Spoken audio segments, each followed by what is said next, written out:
Oh my God, I feel so bad now. No, it's not ready yet. We're live. Yeah. Now you are. Hello, and welcome to tonight's episode of Too Funny Feedback. Mike, I am Brooks, and co-hosting this show with me, as always, is Becca, which is why we are being super professional this evening. Tonight, each of our comedians will be performing a 5-minute set. Please use the clock that I have here, and I will give you a 1-minute warning in the chat. Unless you would like an audio cue, then please let me know, and I will whisper into the camera 1 minute to alert you. So our feedback will focus on writing, while Becca's notes will focus on performance and delivery. While we invite discussion during your allotted time, if we don't have time to address your concerns, follow up with us via email or on Facebook, and we'll be happy to go into more depth. To our audience, keep in mind as we get started that our intention is to help facilitate growth of the comedians who can come to us with varying levels of experience. Also, comedy is subjective, so you might not agree with us, and that is okay. We are also learning how to give good feedback. Additionally, if you enjoy the show and want to support the stream, please consider making a donation while watching districtcomedy.io or following the District Comedy platform. With that said, let's get this party started. Please welcome our first comedian of the evening, back from Berlin, Mr. John O'Keefe. Oh, hello, everybody. Are you well? Oh, it's me. Jesus. How are you? It's great to be back. This set may contain adult themes. I'm sorry. I don't know why, but I feel better than my girlfriend's brother. He's a great guy, but I just don't feel intimidated by him for some reason. Even though he's like really good looking, he's got all his shit together. He doesn't intimidate me. I don't know why. But then the other day we're walking down the road and he casually says, "You know how much I made last month?" And I didn't answer because I didn't like where this was going. And then he just goes, 4,200. He's gone back to an Irish accent there. And again, I didn't say anything. I just nodded bitterly. Jesus, I could buy a lot of lattes with that. And then drinking a lot of lattes these days. And then he adds 4,200. How you say after tax? And I was like, all right, that was a low blow. You took away the one thing I had over you, a certainty I was better. Now I can't look you in the eyes and borrow money with confidence. So, that's upsetting. So yeah, good man himself. We'll return to him if we have time again. But before that, I was watching porn the other day, and I came across an amazing porn star. His name was Nick Neversoft. I was like, Jesus, it's a bit on the nose there, Nick. Neversoft. Talk about putting pressure on yourself. Fucking hell. Like, how far does this go, Nick? Or like, what about at a child's christening? What's the situation? Nick, would you like to hold the baby? Ooh, I'd better not. Else I'll be Nick not welcome here no more. No, it's a medical condition. Yeah, it's great for porn, terrible for human relationships. I'd love to see Nick Neversoft going through like airport security. If someone to be airport security would be like, "Do you have any weapons or contraband?" And Nick could be like, "I am a weapon. I am Nick Neversoft." Okay, it's a fun name. This next thing is, this is just something that happened. Make of it what you will. But I was walking along the street in Berlin and I came across a sex worker, which is fine. It's just a thing that happened. Because, a sex worker to me, I don't care. To me, they're like a Jehovah's Witness. They exist, but just a little surprised to see them out and about. And I recently walked past one in Berlin and I didn't see them because I was on my phone like a crack addict, like a lost tourist. But then she said something really suggestive to me. She said, "Hello." And I looked up and I realized who she was and I went, no thanks. Like I was turning down a muffin or something. Like, no thanks, I'm watching my relationship. Like she didn't even ask me anything. That'd be like if someone asked you the time and you went May 5th. It just doesn't make a whole lot of sense. But at least she talked to me, which I think means, I took as a compliment, that she thinks I have a bank account maybe, or at least a house, which, because I remember in Asia, Southeast Asia years ago, I had this long straggly hair and this big stupid beard. And I would walk past these ladies on the street and they would never say anything to me. And I took it so personally because I'm like the whitest gringo you could ever see. Even in Ireland, I'm white. But I was walking past these women and I economically repelled them. It's pretty bad when like a woman in a bar doesn't take an interest in you, but like it's pretty horrific when like sex workers don't even see you as an economical asset. I'm just offended and horny. I wanted to go back to them and be like, look, me personally, I would never personally pay for sex, but I could definitely afford to at least once, okay? Just, So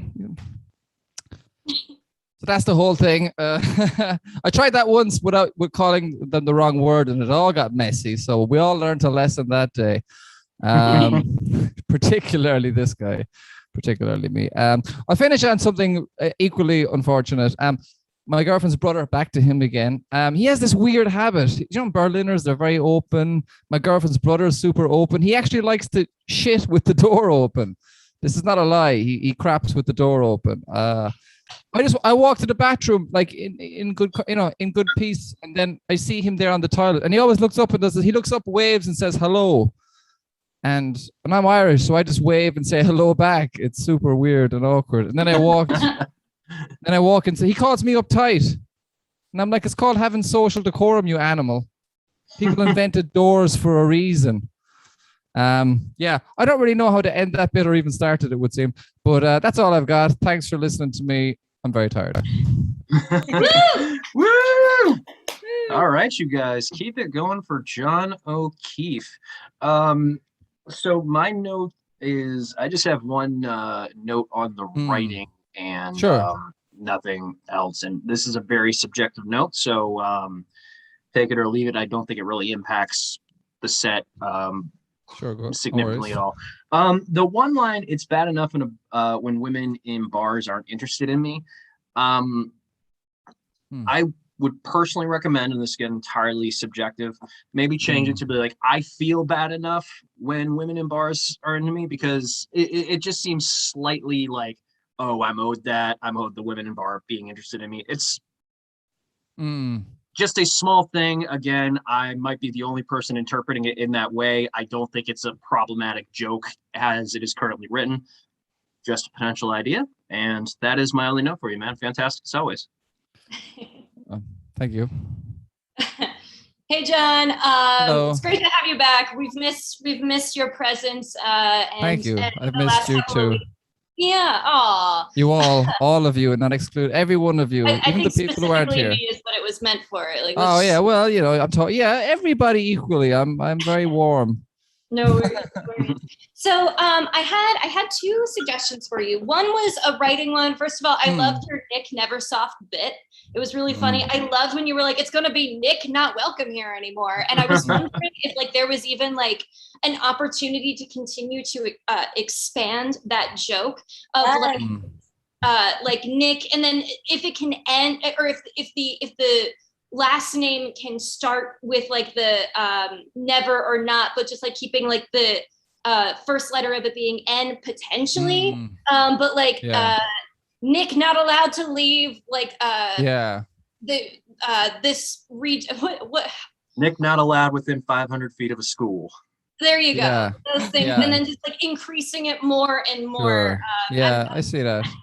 And maybe it doesn't even have to be like the first example like you were kind of giving is like him like holding a child while hard. Welcome, Desiree. You came at a great time. But maybe you could explore like other ways. So so he's not just like a pedophile, but like if there's like other examples where he's like he can't be hard. Or he's not a pedophile. He's not a pedophile. He's just an adult who can't hold his niece. It would just be uncomfortable. Nick not allowed to wear tight pants. Yeah. Nick, exactly. Or like and where other places it would be inappropriate to have a boner. So like Nick, like, who always is getting an email from HR or something. Yeah, exactly. Yeah. So I would love for your brain to explore that idea and maybe expand that joke a little bit. In terms of performance, my suggestion for you had a lot of jokes where you kind of have a conversation with someone, or like this person's like, hello, and then I look up and I said, whoa. And I know that you just got back from Berlin. You were exhausted right now. You are in a completely different day than me right now. So no worries there. But when it comes to delivering it with these kinds of setting up the story, if you could kind of slow that down, not so much with like the speed that you were talking, but you set something up and then you set something up again, and then you set up this thing, and then you get to the punchline, so that like we have a chance to catch up with you. Does that make sense? Where you're at setting up the different building blocks of the joke? Because what it was right now, it just kind of felt like we were kind of like pushing through it nonstop, not giving us a chance to catch up with you. So I would be curious to see just with a little bit more of a meticulous setup, if your punchlines hit a little bit harder. But I know that makes sense. You're exhausted. You're in Wednesday right now. Yeah, let me know it's incredibly half-baked material as well. So it's not even baked. What's before baked? It's ingredients. Underproved. Yeah, exactly. Yeah. It's very. But I mean, other than that, it's always a joy. We're so happy to have you back. Thank you. I'm really happy to be able to perform for you guys. Yeah. Are we allowed to give feedback too, or it's just you two? I'll message you then, right? Yeah, that would be. I mean, John, if you are open to feedback from other comedians, that would be great. How about, well, I'll let you two talk in the chat. I don't know if it was mentioned in the opening thing, just because we have a full room tonight. Sure. And we want to make sure that everybody has enough time.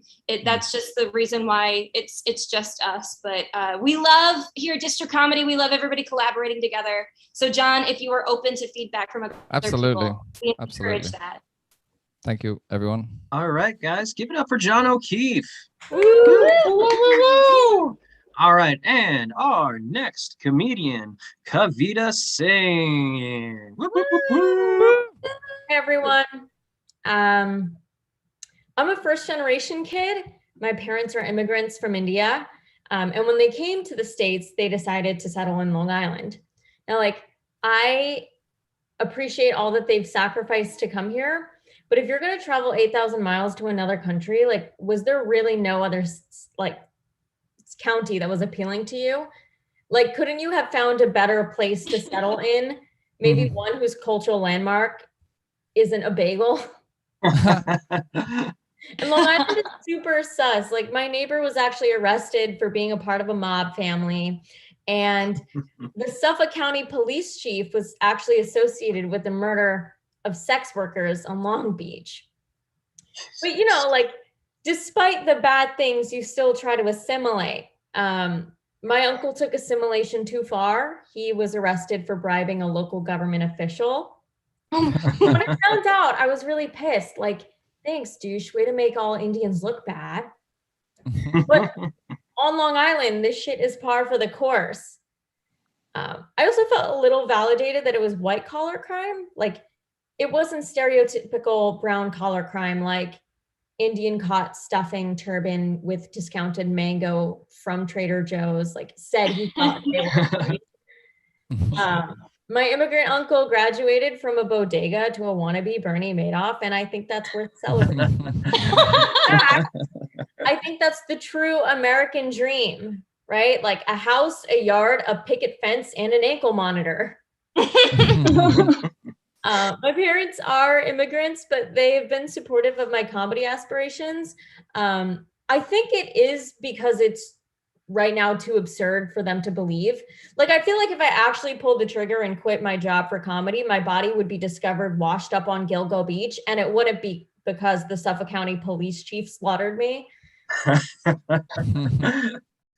Okay, this is like completely tangential. So this is just like new stuff that I've been thinking about. I think it's interesting how when women hit 30, their urgency to have a kid like skyrockets. Because when you're like in your 20s, or uteruses are like the Fertile Crescent, right? Like, it's effortlessly like birthing civilization. It's lush. There's like a wheel and an immigration system, and there's a wheel and there's an irrigation system. But then when you hit 30, like, that shit is as inhospitable as Ellen DeGeneres' staff room. The mind shift seems to completely change. Like, my girlfriends seem to be less concerned about their partners and more about like their partners carrying their seed. Like, Oh, I need to say that again. Okay. My girlfriend seems to be less concerned about their partners and more about carrying their partner's seed. And like, that's such a shift in attitude, right? Like people go from loving their partners to treating them like I treat Japanese house salads, like a vessel for the dressing. And I think the Kardashians have that like method down pat. Like they opt in to have baby daddies. Like there's a certain level of rich that you have to be to treat every dude you fuck like a sperm bank. I still have 1 minute and 57 seconds, but I don't really know what else to talk about. Distractions. You don't have anything else, you can give back to the room. It's okay. Perfect. Okay, cool. Woo! All right, you guys, give it up for Kavita Singh. Woo, woo, woo. I'm sorry if that made it sound like I was trying to end your set early. You're like, shut the fuck up. No, I'm kidding. No, that was. Give it up for me shutting the fuck up. I appreciate no one else cheered for that. The people want more of Brooks talking nonsense. So, yeah, Becca, do you want me to go first? Do you want to go first on this, or? I'm happy to go first. Kavita, oh my gosh, this is my first time hearing you do stand up, and this has been a joy. Your observational humor is just a delight to hear, and so I really liked your material. Your Ellen DeGeneres joke was my favorite. I think that my internet is. I'm sorry if my internet is spotty right now. I forgot to get my Ethernet cord set up. So I had two suggestions for you. One was with I loved my uncle assimilated a little too much. I think I had a suggestion for structure in that joke, because the way it currently is you say my uncle assimilated too much and then you explain why. And I'm wondering if you could switch that, because my uncle assimilated too much is the punchline. So if you did, my uncle was arrested for these things, you could say that he assimilated too far. And I'd be curious to see how that would work for you. But just like having the explanation and then like the catchy line coming at the end. Yeah, that's a great point. Thanks. Cool. Yeah, absolutely. And then I loved your list of the American dream of like the house, the picket fence, and an ankle bracelet. And it was really good. Like I love that sometimes even when I just say the joke back to the room, they laugh again. That's how you know that you wrote a good joke, that I can just casually mention it. So in terms of performance and delivery, I think that just to set up the contrast between the ankle bracelet and the house and the picket fence, and I think you listed maybe one other thing I'm not remembering. But house, like, the yard, a picket fence, and an ankle monitor. Yes.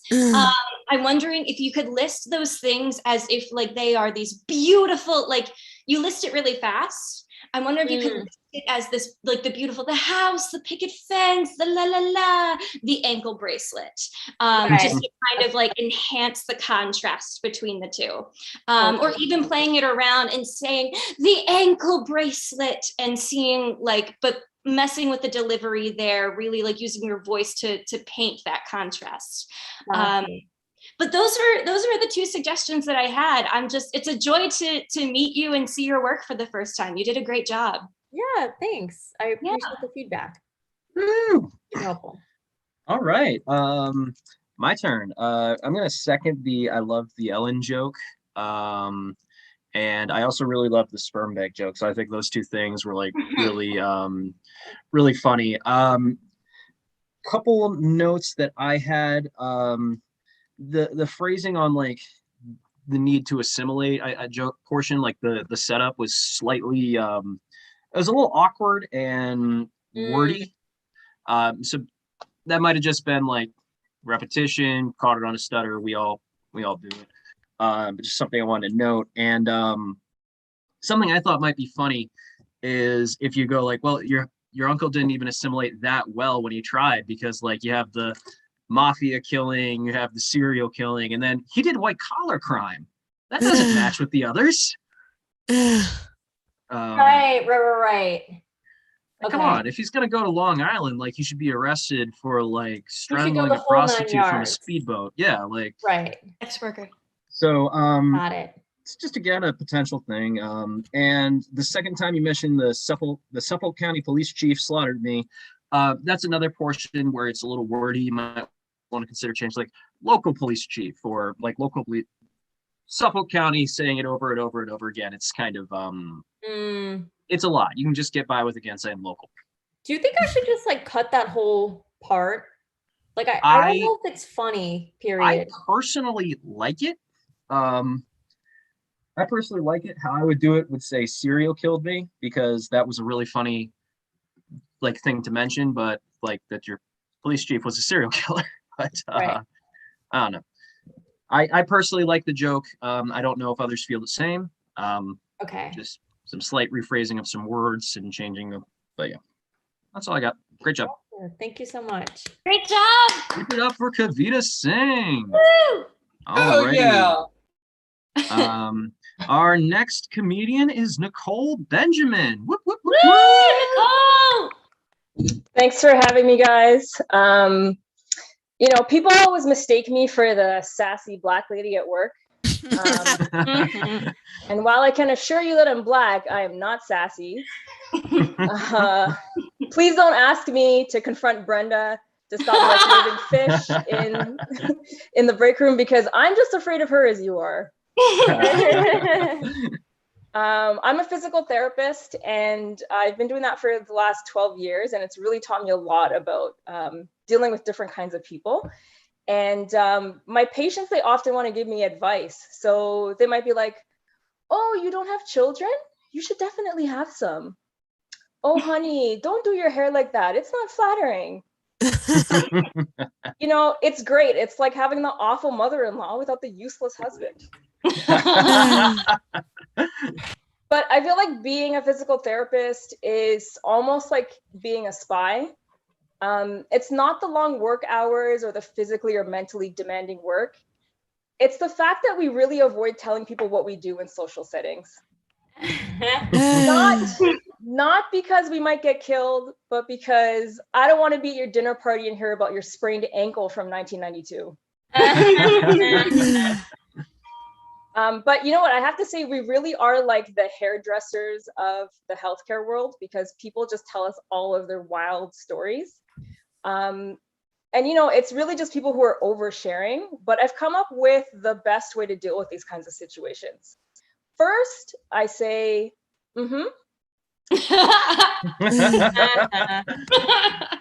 Second, I say, oh, wow. And last, I just agree. So it's like, oh, I can't stand my boss.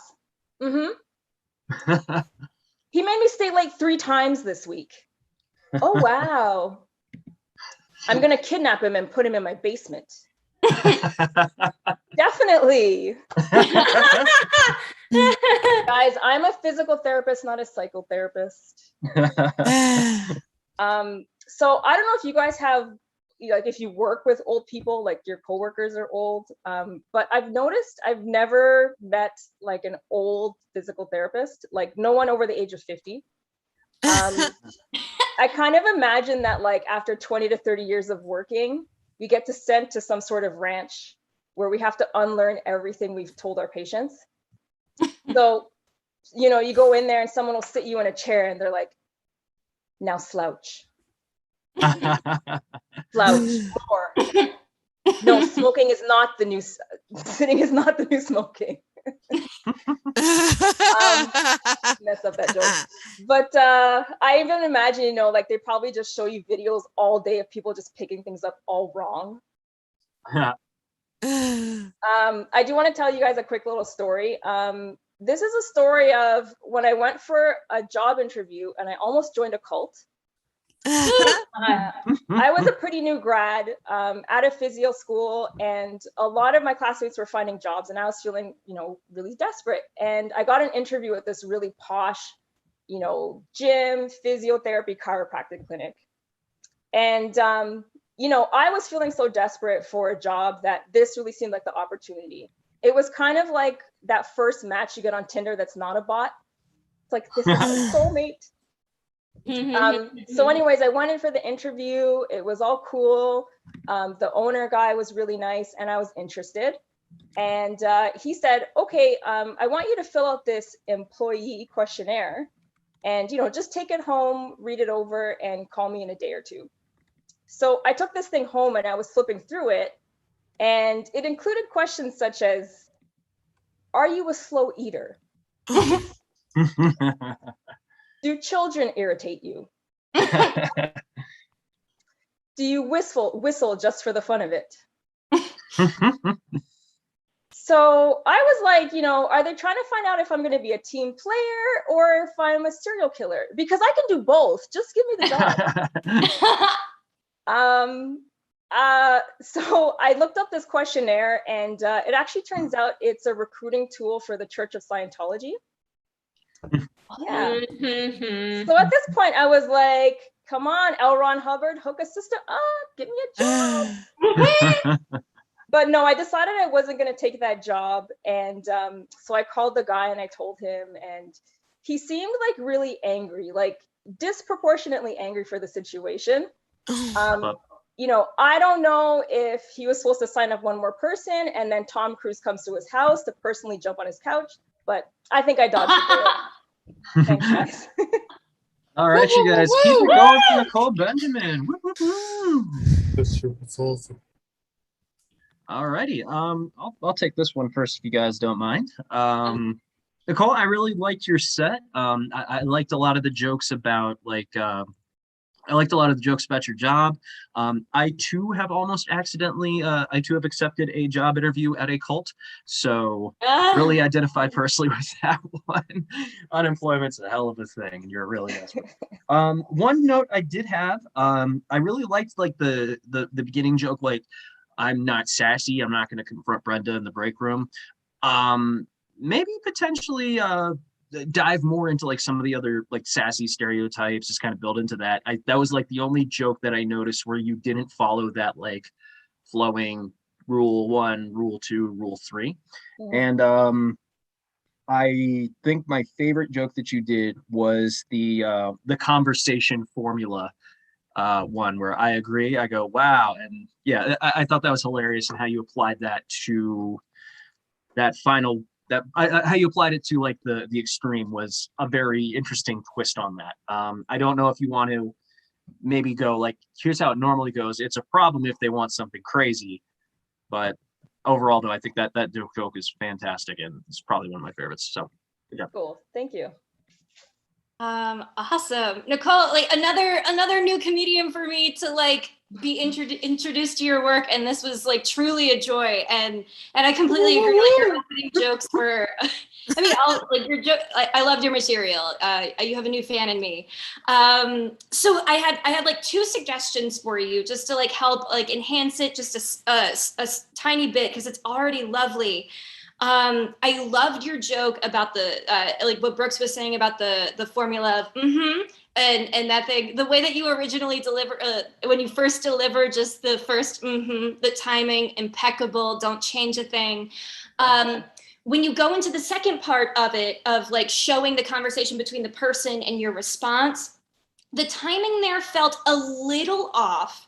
And my suggestion for you would be, if you feel comfortable doing it, maybe recording yourself doing that specific part of the joke of switching back and forth between the two, making sure that you keep it nice and sharp. So like avoid kind of like coming back into yourself and then turning, but like actually switching between the 2 characters crisply. But while you record yourself, playing with pacing and seeing what makes you laugh. Does that make sense with what? Yep. what okay, cool. Because it's a great, very well written joke. I just think that the timing could be a slightly crisper to keep the pacing going and everything. I loved your joke of like, I don't know if they want me to be this like normal job thing or a serial killer because I can do both. That was a brilliant joke.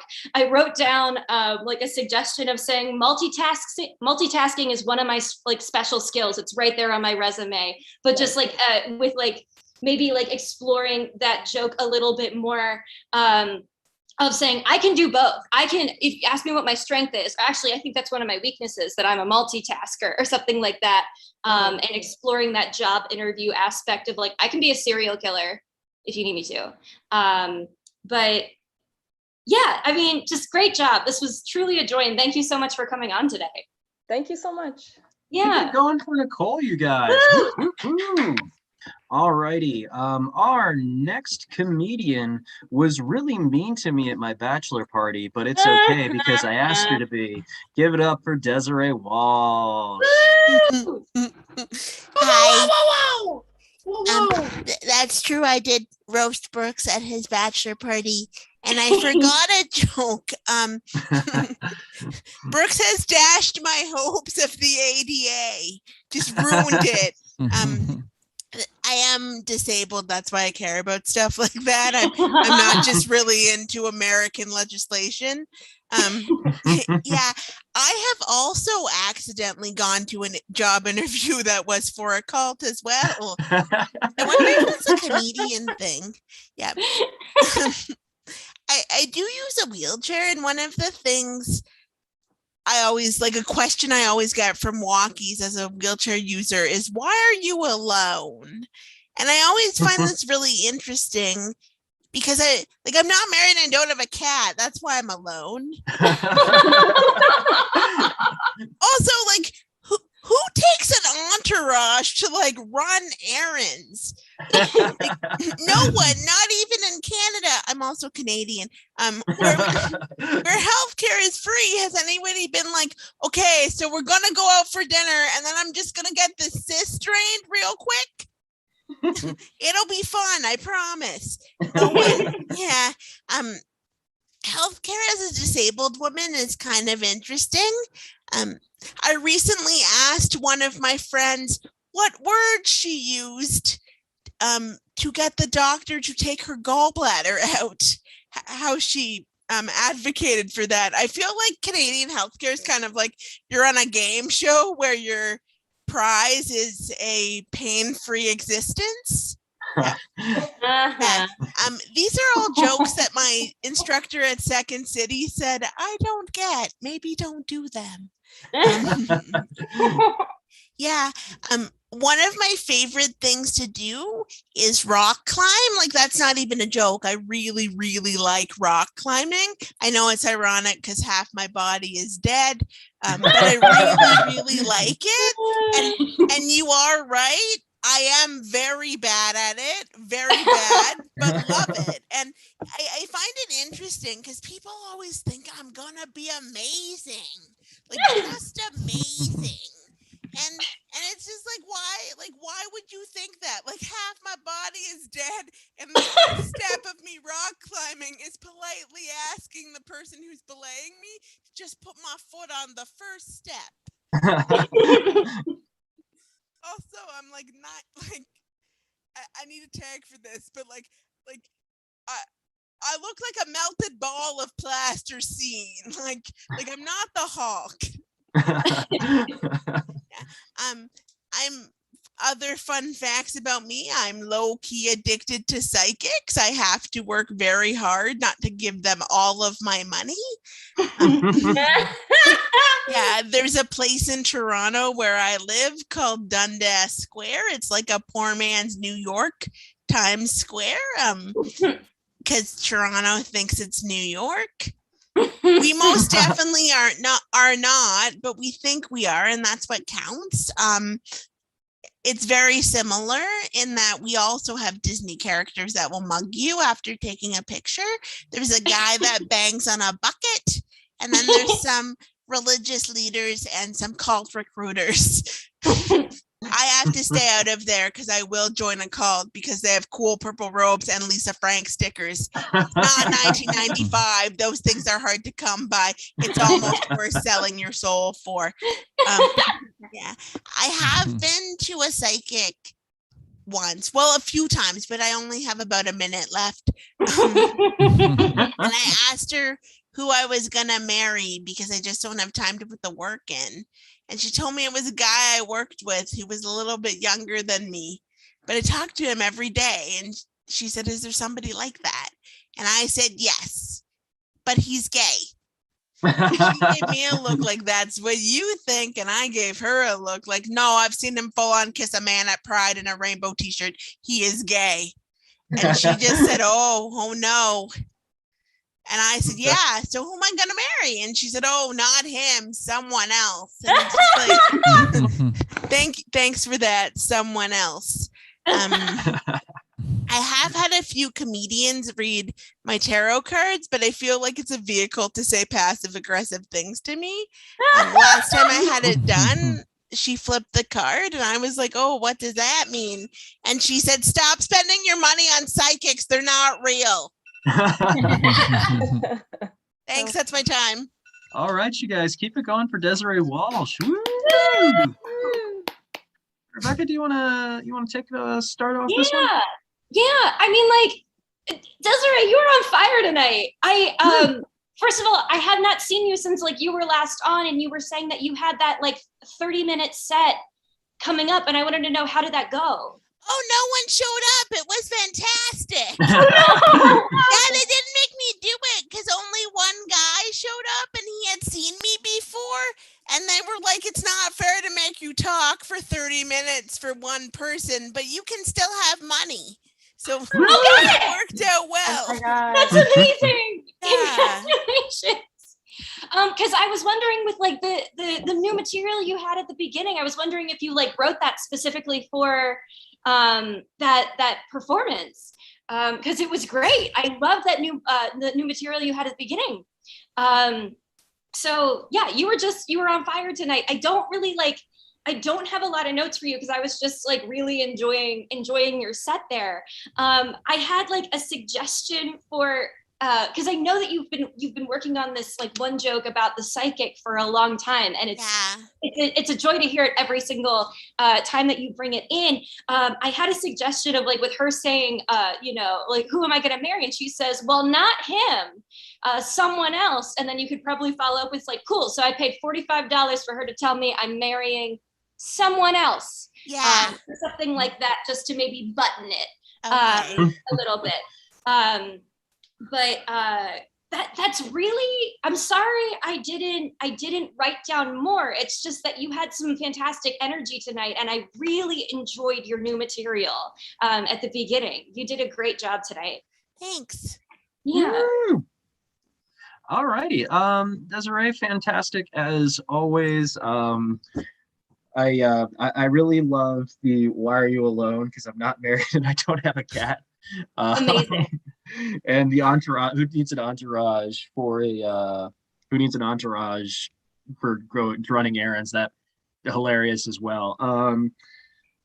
One possible suggestion when you're like, yeah, my second city instructor didn't understand that joke. It's like, maybe you shouldn't talk about that. I think that's an opportunity to use like walkie again as an insult, because I think that's like a really good way to be like, it's a good way to point out in like a humorous way, kind of like the lack of awareness around that lifestyle. So yes, or walkies don't understand my lifestyle. Yeah, well, not lifestyle might have been was the wrong phrasing. I'm sorry, but like what it's like to be in a wheelchair. I like the in a wheelchair like lifestyle.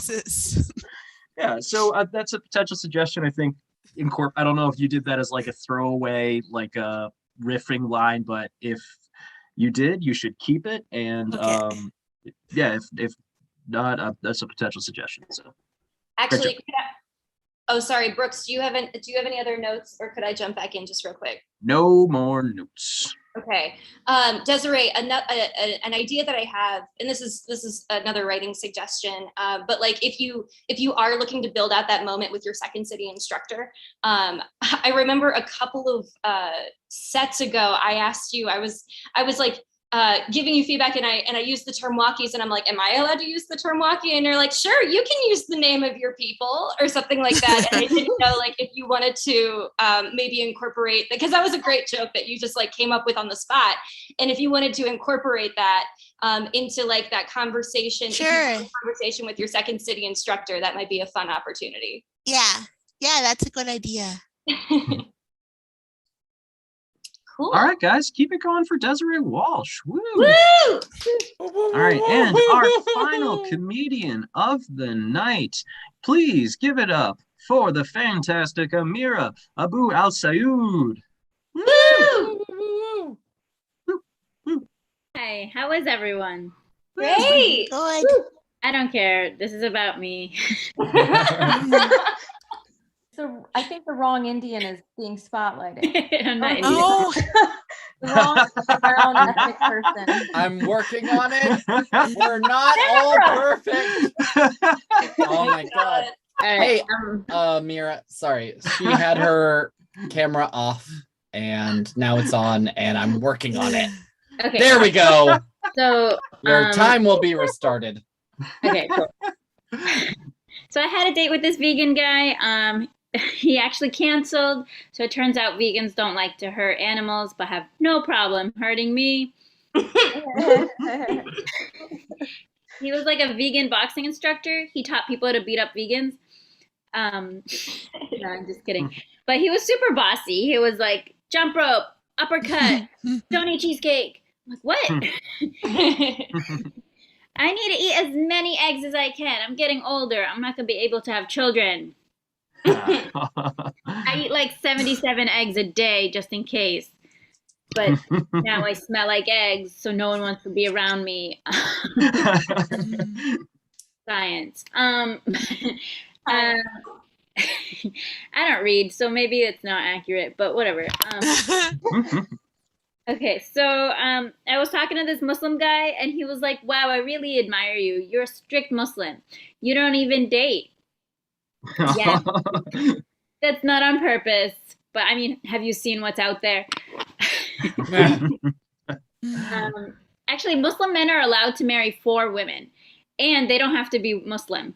So, I mean, like, their options are like limitless, but also, can they really satisfy 4 women? I mean, you're supposed to treat them all equally. I don't really think that's possible. You text them all, hey, in the morning. I'm really having a hard time because, like, finding a Muslim guy because my parents decided to move to America and just like narrow down my options. Great, I love it. But I think I'm just gonna have to trick a guy into becoming Muslim. So we have to pray 5 times a day. So I'm just gonna tell him, hey, there's a new type of yoga. We're doing chair pose, downward dog. We're reading mantras instead of chapters from the Quran. We're facing towards Mecca, but not a prayer. Don't worry.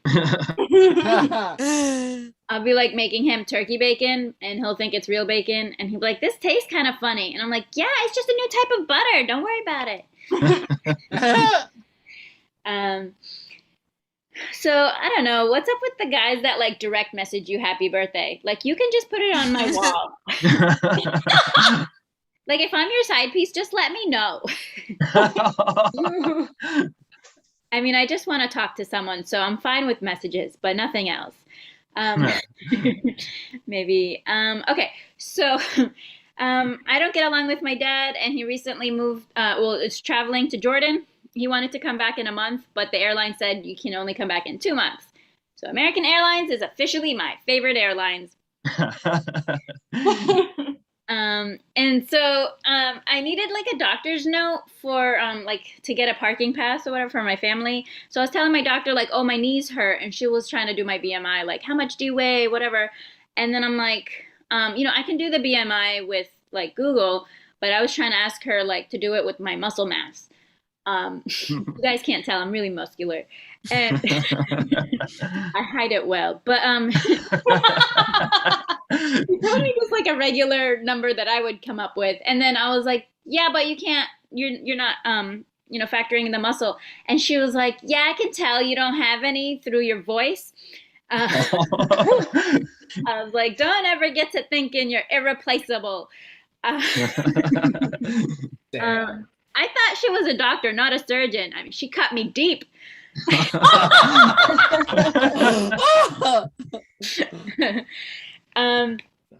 All right, so my mom recently came over and she wanted a haircut, but from one of like me or my sisters, not from a salon for some reason.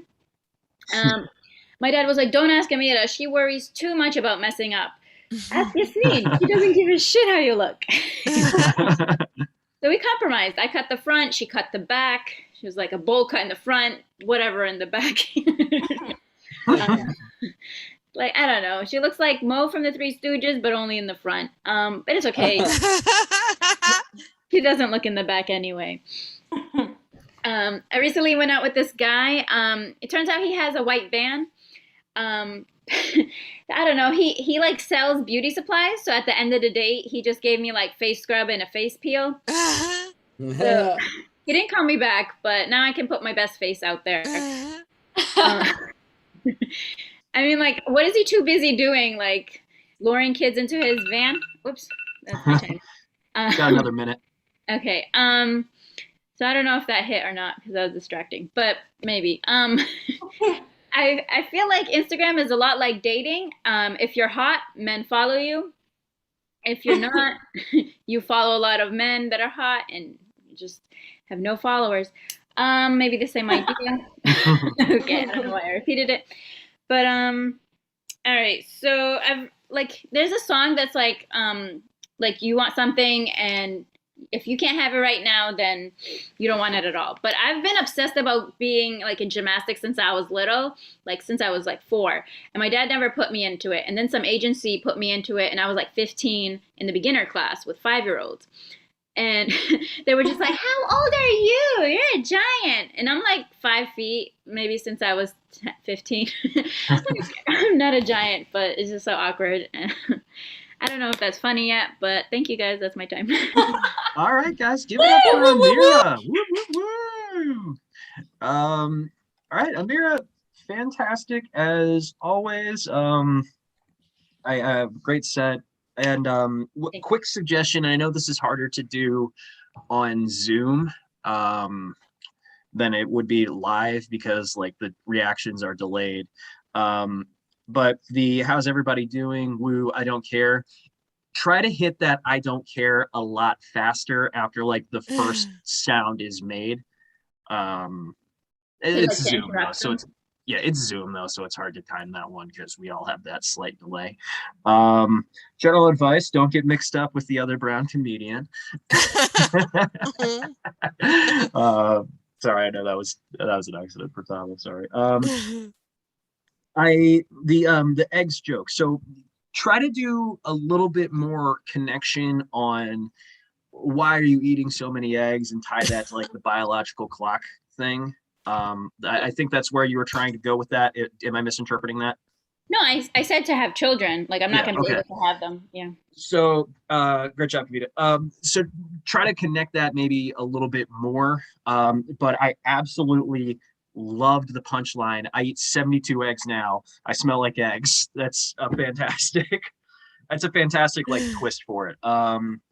And I really liked the hide your muscle well joke. And like, oh, I thought they were a doctor, not a surgeon. They cut me deep. That was fantastic. And then the can you even satisfy 4 women? That might be potentially worth diving into a little bit more, like getting into other inadequacies of like, can you even be like a husband to 4 women at once? I'm sure you have the ability to parse that out well, and yeah, good job. Thank you. Awesome, Amira, great job tonight. I'm gonna jump on to Brooks's note about clarifying the connection between the eggs and getting older. I think that the simplest way that you can do the connection is just mention the word fertility. I think just like drop that somewhere in there before you go into the eggs, just so people are like, oh, that's what she's talking about. And then I think that should kind of clarify that. I've heard you before, like do kind of like the, you're like, I don't know, I didn't go to college. You've done that one before. And then today you're like, I don't know, I don't do a lot of reading. And I think that you kind of said an impasse. I'm wondering if you want to kind of like have that, whatever joke that is. Me personally, I liked the college aside a little bit more. It feels a little bit stronger than reading, but I'll leave that up to that's totally your preference. But I think that it was the way that you delivered. I don't read a lot. It was a little bit too quiet that we didn't. I don't think that we fully caught it. So you could maybe stress that line a little bit more. Maybe even make it more a part of like your official set. If I'm making sense with that. Just I think I added stuff at the end, so then I said it. So I wasn't sure if I was gonna do it or not because I made it. Oh, really I see. Okay, cool. But I mean, I think it's a great kind of like joke to add on of just like, this is how I think that these things are connected. Yeah, just giving it a little bit more of a platform, just because I like it so much. An opportunity, I don't know if I like this note, but I'm just going to throw this opportunity out there. Your joke about American Airlines being your favorite airline, I'm wondering if you want to say Delta Airlines, and then you can say like, yeah, I'm probably the only person on the planet saying that Delta is my favorite right now. Just an opportunity there for you. Your surgeon line. She's a doctor, not a surgeon, but she cut deep, was brilliant. And your delivery was lovely. I put down surgeon and there's like 3 stars next to it. So I just wanted to compliment you on that one. Thank you. And then I remember in the past when you like first brought the joke about Muslim men having 4 wives, like you brought it in for the first time, and I think you made it up on the spot about like, you're like, they can have 4 wives, but my married friends like say that they Muslim men can't even satisfy 1 woman, and I'm wondering if you could bring that back, because it was just so like adding that concept of just like they can't even satisfy 1 from like the testimonials from your friends. I think that might be a fun opportunity to personalize that joke a little bit more. But that's all I wrote down. I'm just gonna say it again. That surgeon joke was gold, pure and utter gold. Thank you. Yeah, great job. I'll make it official. 1 second. Oh, it doesn't make the sound anymore, but I stopped the recording. Woo, woo, woo, woo. Woo, woo, woo, woo. All right. Cool. Well, that Nice. was our final comedian of the night, and I guess I have to do my job now and read the script after I close the script out on my email, because I am not professional. Let's give it up for my lack of professionalism. Woo, woo, woo, woo! Not professional. Thank you, Tom. Hold on, guys. I'm sorry. This is why I'm the fill-in host and not the main host of this. Speaking of filling in, everybody take your time now to roast Brooks. Everybody roast Brooks. All right, guys. So a big thank you to my co-host Becca and to the comedians for being so open to feedback. And of course, to our awesome audience, and especially to our fantastic lead and tech guy and founder of District Comedy, Mr. Tom Bueller. Woo! That wasn't in the script. You weren't supposed to read that. I'm going That was off. my I'm diary. I'm improvising. But again, if you want to support our stream, you can do so at districtcomedy.io. And if you want to be on the show, you can sign up using that same link. See you next week, everyone, where our host will probably again be Lisa and Rebecca, making the mic much more professional by that very sentence. And have a good night, everyone. Woo, woo, woo, woo!